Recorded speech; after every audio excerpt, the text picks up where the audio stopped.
PH Deck Building. I am your host, Demo, and these are 10 more Commander staples that I just don't see anymore.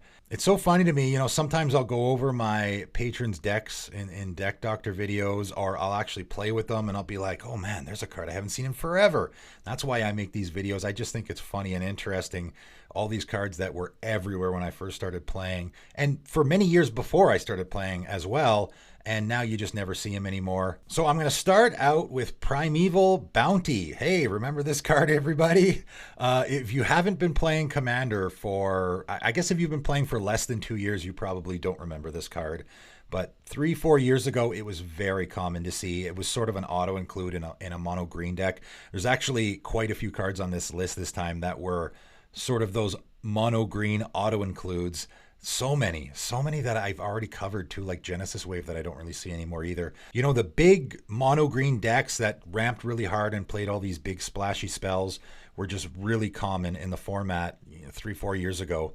So Primeval Bounty is 5 and a green enchantment. Whenever you cast a creature spell, create a 3/3 green beast token. That's pretty good. Every time you cast a creature spell, you get a beast. Whenever you cast a non-creature spell, put a 3+1/+1 counters on target creature you control.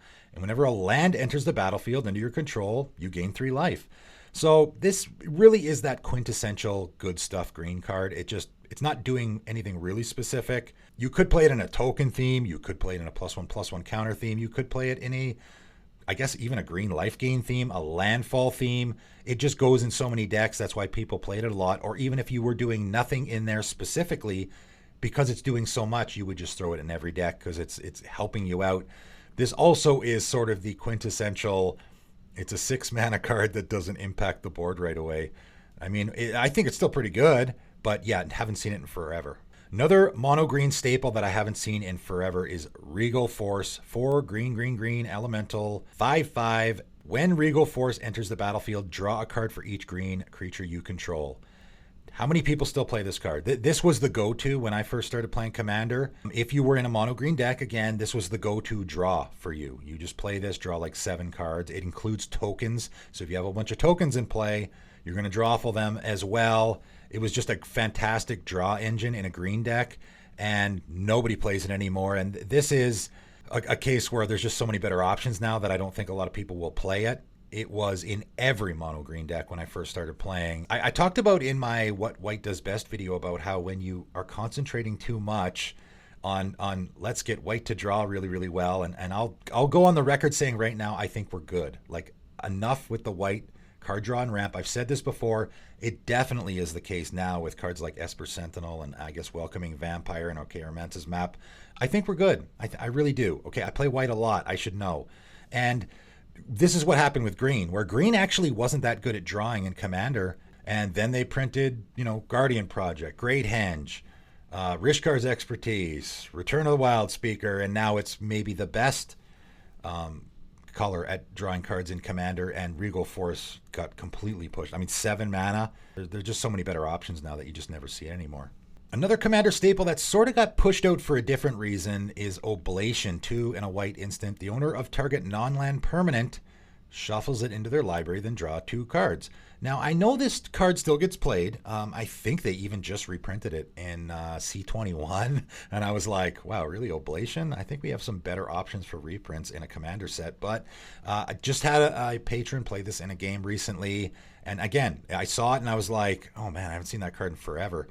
It was a serious go-to, and it got reprinted in Commander 2011, so the original Commander set it was printed in, C14, C16, and then again in C21. It got reprinted in Commander sets all the time because it was an answer for everything, which is what people like. It's a non-land permanent, so I guess it doesn't hit lands, whereas a Chaos Warp or a Beast Within will hit lands. So it doesn't answer everything, but it answers everything else. This sort of trailed off for a couple of reasons. First of all, you used to be able to tuck someone's commander into their library with an Oblation. They got rid of that. Now you have the tuck rule, where if your commander goes into your library, you can obviously put it in the command zone. That never used to be the case. So Oblation was a great way to, you could hose a guy by shuffling their commander into their library. Also, it was good for, I can draw 2 cards. It was also a draw spell. Again, if white was so desperate for draw that people would actually put this in their deck so that they could shuffle a token into their library and draw 2 cards with it. And again, white has such better card draw now that there's no need for that either. It's still a fun, interesting card. There's a lot of different ways you can use it. I like it where I can exchange, right? Because it is owner of target non-land permanent. You can exchange with someone and then shuffle your own thing back into your library and draw 2 cards with it. So it's fun there. I just never see it anymore. Coming in at number 7, and we have a bunch of, or a few mana rock / ramp alternatives that used to get played in the format a lot and aren't anymore. And Coalition Relic is one of them. This was one of the first cards that I saw when I first started watching Commander, because I was watching Commander a lot before I actually started playing, because I wanted to know how it worked and the kind of cards that we're playing. And this is one of the cards that I saw a lot, and I was like, wow, I've never seen that in a game before. That was the first time I seen anyone play it. And it was a Commander staple for a long time, right? Coalition Relic, 3 mana artifact, tap to add 1 mana of any color, and you can put a charge counter on it. And at the beginning of your pre-combat main phase, you remove all charge counters from it and add 1 mana for each charge counter removed this way. So there's a lot of ways to use this, right? Obviously, in that Atraxa deck, I think this is still an auto-included Atraxa deck for me, because I can play this right away, tap it to put a charge counter on it, and then on my end step, I proliferate. So now there's 2 counters on it. And then on my next turn, I can now get 3 mana out of it, right? Because what happens with Coalition Relic is I can tap it for mana, and then it's going to have the counter removed as well. So I can get 3 mana total out of it. That's really good. But even if you're not in a proliferate deck, I can still get 2 mana out of it, right? I can play it right away, tap it to put a charge counter on it, so that on my next turn, I'm getting 2 mana, and it's 2 mana of any color. That to me is what still makes this a playable card. I know a lot of people will say 3 mana rocks are just not really playable in the format anymore. Especially last year, we got Liquid Metal Torque and Ornithopter Paradise, which are just both, fantastic cards. So the 3 mana rocks are getting pushed out. I could also talk about Darksteel Ingot here, but I think we all know that card never gets played anymore. I don't know if anyone's playing that one. That was another Commander staple that is completely disappeared. I still think Coalition Relic is pretty good, though, because how many cards out there, how many mana rocks can give you 2 mana of different colors, right? That's what Coalition Relic can do, and that's why I think it's really good. And if you're playing a deck with lots of different colors, you can tap it to add 1 mana of any color. So say I want to add a white, and then charge counter that you're removing, you also get to pick a mana color for that. So you can pick blue or black or a different color. So it's a mana rock that is adding 2 different colors. So that can be really important. I still think it's a pretty good card, but yeah, no one really plays it anymore.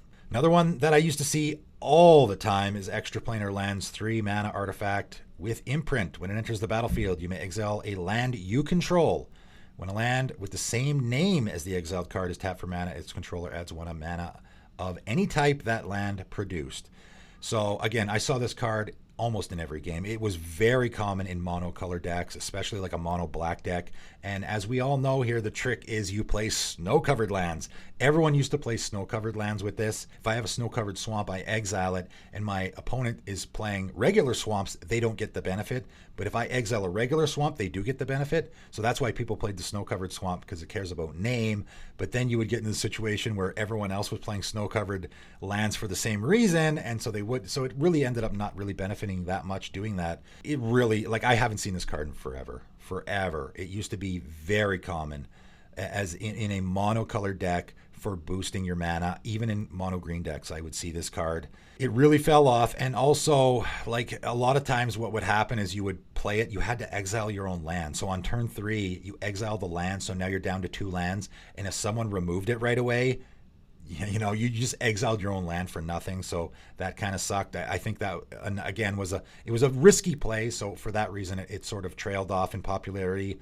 Just a lot of better options now, right? Especially for those monocolored decks that used it a lot. But coming in at number 5 is another used to be very common option. And I talked about Caged Sun already in my previous video where I talked about the Commander staples I don't see anymore. This was the other option, Gauntlet of Power, 5 mana artifact. As Gauntlet of Power enters the battlefield, choose a color. Creatures of the chosen color get +1/+1. Whenever a basic land is tapped for mana of the chosen color, its controller adds an additional 1 mana. And so again, this is your opponents get to use it too sort of effect.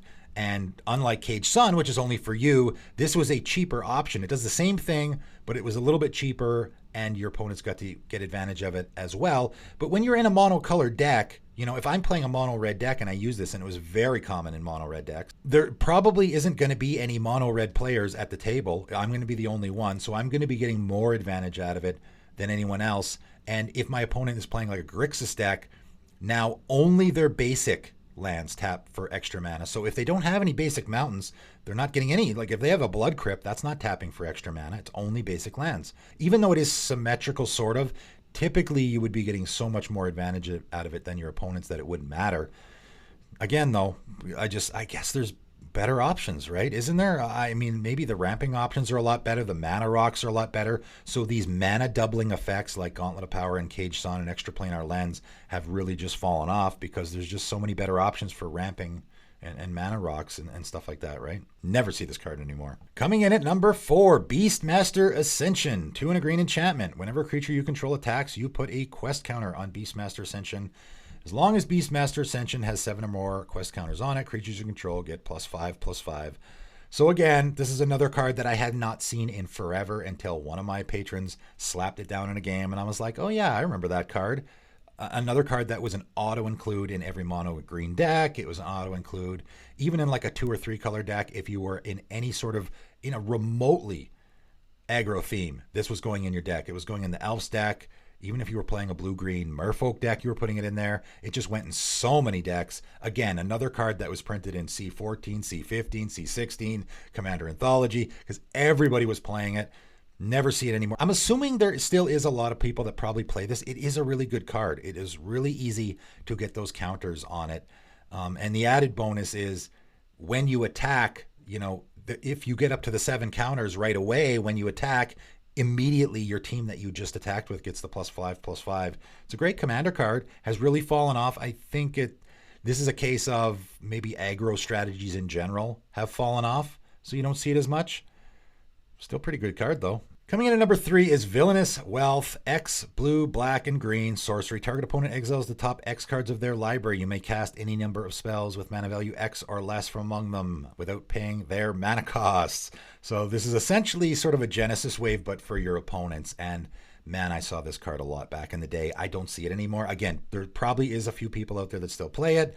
There's a lot of people that build their entire decks around this card. Like their entire deck is, I cast Villainous Wealth, as many times as I can, get my Cabal Coffers and my Urborg out so I can cast a giant Villainous Wealth.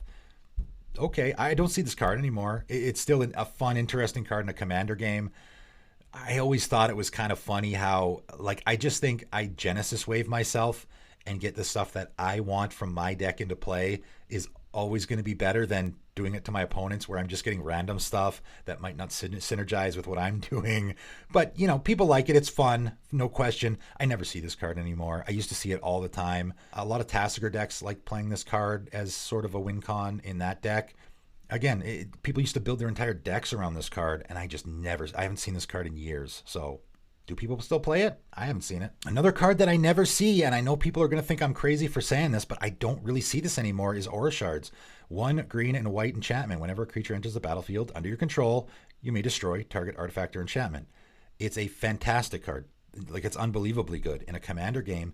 In fact, I think that this is so good that it has made people not want to play it because it's almost oppressive. Aura of Silence is another one like that, where it's just so good in a commander game, but because it's oppressive, it sort of, I think people have shied away from it because people don't like playing against it. Aura Shards, you look at this card and you go, and for any new commander player that maybe hasn't seen this card in a game before, you look at this and go, oh wow, that's pretty good. It is way better than it even looks, okay?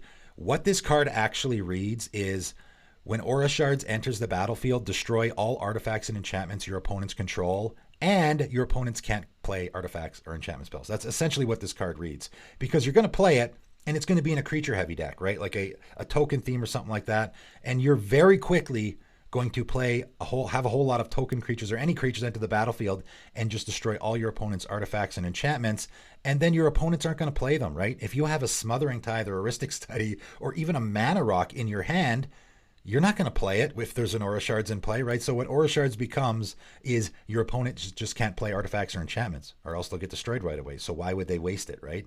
It becomes, you have to get the Aura Shards off the table before you can play anything. And it is very oppressive that way.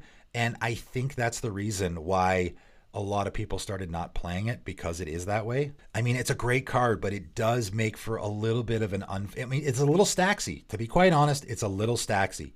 Your opponents can't play artifacts and enchantments. That's kind of a stacksy card, right? So that for that reason, I think a lot of people stopped playing it. Maybe that's why I don't see it much anymore. Maybe a lot of people are still playing it. I don't know. I don't see it. But coming in at number 1 is Avengers Zendikar. And it's funny, I was just talking about this like a week ago on my Commander Staples that I never play. I've never put this card in a deck. In fact, a lot of the cards on this list, actually, I've never actually put in decks because I tend to avoid playing the cards that everyone else is playing. So again, the two lists sort of fit in with each other where, you know, cards that everyone else is playing back in the day, I avoided playing it because everyone else was playing it. But now no one's really playing it, so I don't see it as much anymore. And as I was making that video, I was thinking to myself, man, I really don't see Avengers Zendikar nearly as much as I used to. Again, it was such a Commander staple that it was almost a meme. It was one of those cards that, you know, again, I compared it to Consecrated Sphinx, where Consecrated Sphinx was an auto-include if you're playing blue, period. Didn't matter if you're playing an Atraxa deck, you know, Consecrated Sphinx went in there, even though that was a 4-color deck that's proliferating. Consecrated Sphinx was just so good, you put it in there anyway. Avengers Zendikar too. Avengers Zendikar was, I put it in. It doesn't matter if I'm doing a landfall theme, plant tokens, or just token theme, or +1/+1 counter theme. None of that mattered. If I was doing none of the above, I put Avengers Zendikar in my deck. Avengers Zendikar just went in every green deck. It was bonkers. And again, got reprinted a ton over the last like 5 years. This card's been reprinted every single year for that reason. And I haven't seen it much lately. Again, probably once, I think I've seen this card in a game in the last year. And again, this list is how much it used to get played compared to how much it gets played now. I'm not saying this card doesn't get played. It still does get played a lot, but compared to where it used to be, which was in every single green deck, like seriously, every single green deck, this was just I included in my deck because it's that card that does really, really good in a Commander game. So why wouldn't you put it in there? And, you know, I think people have realized maybe it was a little overrated. It looks really splashy when you bring that Avenger of Zendikar down and you create all those plant tokens. And it's like, ooh, look at all the plant tokens. I got like 8 plant tokens or 12 plant tokens. And then you play a land and you put a counter on them immediately. It looks really good. And it is pretty good. But, I mean, having 8 or even 12 1/2s in a Commander game is just okay. I mean, if you can have a way to abuse it, I still think Avengers Zendikar is a great card. In a landfall deck, it's probably great. In a, I want lots of creatures, where maybe I want to sack those tokens to some other effect, or I just, then the next turn I cast a Crater Hoof and just kill everybody. There's lots of ways. It's still a great card. I definitely don't see anymore. I think everyone would agree. For anyone who's been playing for, 4, 5, 6 years, probably would agree that 5 years ago, this card, you saw it in every single Commander game you played, and now you just don't really see it that much, right? So I think it definitely deserves the top spot on this list. But that is it. That is 10 cards that, again, for me, it is a comparison. I'm not saying these cards some of these cards you don't see ever. They just stopped getting played. And a lot of them they still get played, but compared to where they were 4 or 5 years ago, I mean, there's no comparison. Like, 90% of decks, 5 years ago, compared to like maybe 2% of decks now or something like that. I just don't ever see them, and I think a lot of people would agree. What else? Are there other cards that you used to see all the time? For all the people that have been playing for several years now, what are those cards you just saw all over the place when you first started playing and you never see anymore? Let me know in the comments below, but that is it for today, and thanks for tuning in.